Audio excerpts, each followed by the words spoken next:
more layers don't make you better. Better decisions do.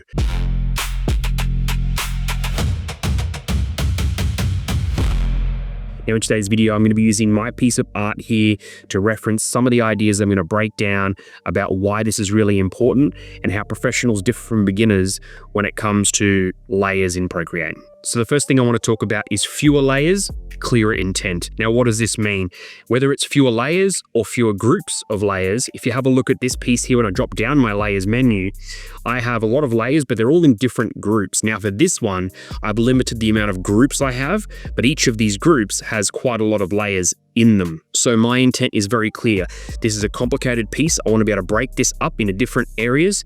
Let's see if I turn the crown off. There we go, it's gone. I can turn off little add-ons. That's one of my last layers I tend to do. I can turn off the hair, which has a little bit of face in it as well, and even the body and the ears. So I can go back in and make changes to each of these different aspects of this artwork without ruining the entire piece. Fewer layers is really going to help you out, because if you do a line, create another layer, do a line, create another layer, you could easily lose track of where you are in Procreate, but it's just not a very ideal workflow. So I want you to think of it like creating something really important on that layer, and then we can create a new layer, and not being afraid to merge those layers as well. For instance, when I was working on the hair here, you see this piece here is that little left part of the hair, and this piece is the top. There was a few layers which I created for this piece here, layer 18. There's a few different layers that I created, and when I was happy with them, I merged them into that one, and that stayed under my group for hair. So have intent, minimize layers or groups where you can. It'll help you keep track of what you're doing in your art and overall make better art inside of Procreate. Next one we're going to talk about is when to merge and why beginners don't. Now, this is a really important one, and I touched on it a minute ago, but when we have our layers, we want to make sure we know when to merge and when we want to leave them the way they are.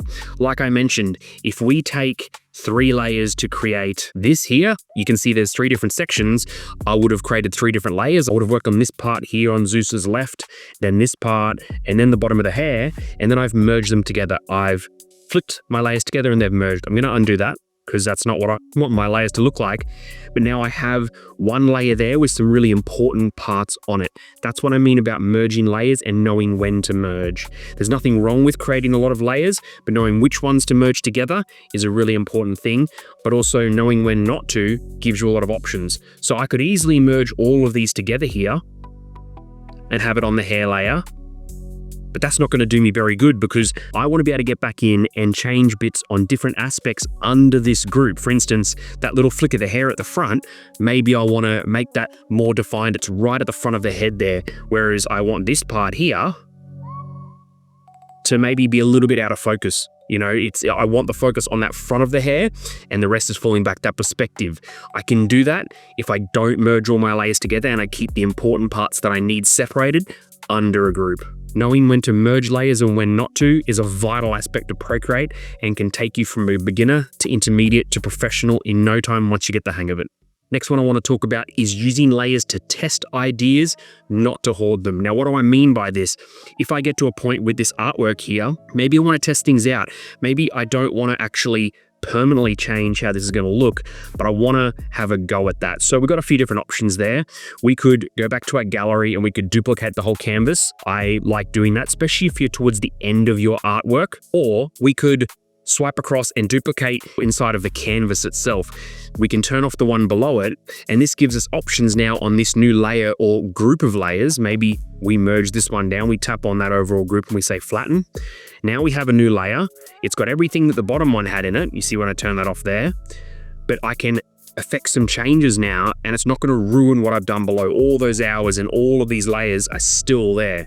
So duplicating layers out, testing things on them, getting rid of them if you don't need them, it's going to be your friend. It's almost like doing a really nice drawing on a piece of paper and you want to make some changes to it. You're scared about ruining it, so you photocopy it, right? You get a copy of it and you make some changes. You go, will this work? I'm going to test it first. That's what we're going to do in here. And to finish that one off, most importantly, we're going to get rid of them if we don't need them. This is going to save you a lot of size of your overall canvas. If you're like me and you have hundreds and hundreds of canvases, all the small things add up to be big things.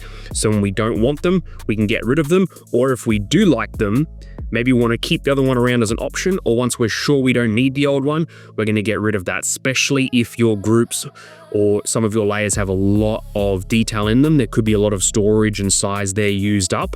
We want to really streamline things. But another asterisk, again, I mentioned this at the start, don't be afraid to go back to your gallery and duplicate your canvas if you're worried about ruining anything on your canvas.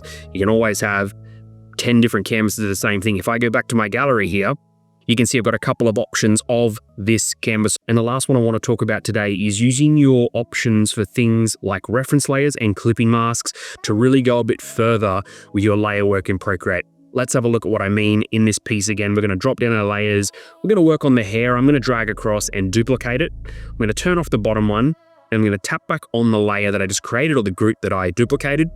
We're going to flatten it. As you can see now, that's the only area that we're going to affect in there at the moment. We're going to create a new layer above it. We're going to tap on that blank layer, and we're going to tap on clipping mask. Now the clipping mask has a little arrow saying that it's pointing below. That means that anything you draw on this layer, you can draw whatever you like, but if there's nothing drawn on the layer below it, you won't see any of it. I'll show you exactly what I mean. We're going to pick a nice bright color, maybe a really bright green, a big brush, big soft airbrush, maximize the size a bit, and then we're just going to start painting. It's only taken hold of what's on the layer below it. When I draw, it's technically in there. If you have a look, the colors everywhere on the layer, we're only seeing it take hold of what's on the layer below it here. Now this can be really useful. I'll give you an example. Let's get rid of that clipping mask. We're going to add another one over the top. I'm going to go for a really dark red now, a little bit darker than the red that I've used here. And we're going to use that same airbrush, lower the size a little bit, and maybe I want to now create some depth in here. Maybe in the back of the hair, but I got to make sure this is a clipping mask first. And then we're going to go in very slowly. I can add in some shading and therefore some depth. Now the really cool thing is if I draw on his face, it's not going to take effect because on the layer below it, there's nothing in that part of the canvas. So clipping masks can be really useful for this, paired with things like reference layers. They can take your art to the next level, I promise you. Look how easy that was to create a little bit of depth in there. And this works in with the whole layer decision as well. If we keep things separated when we need them and merge them when we need and group them when we need, you're going to go so much further and create some really fantastic art inside of Procreate.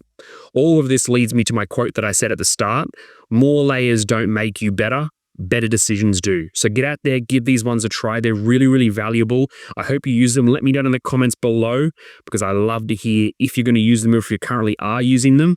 Don't forget to subscribe to the channel because it helps me bring you videos each and every week. And until the next video, I'll catch you then.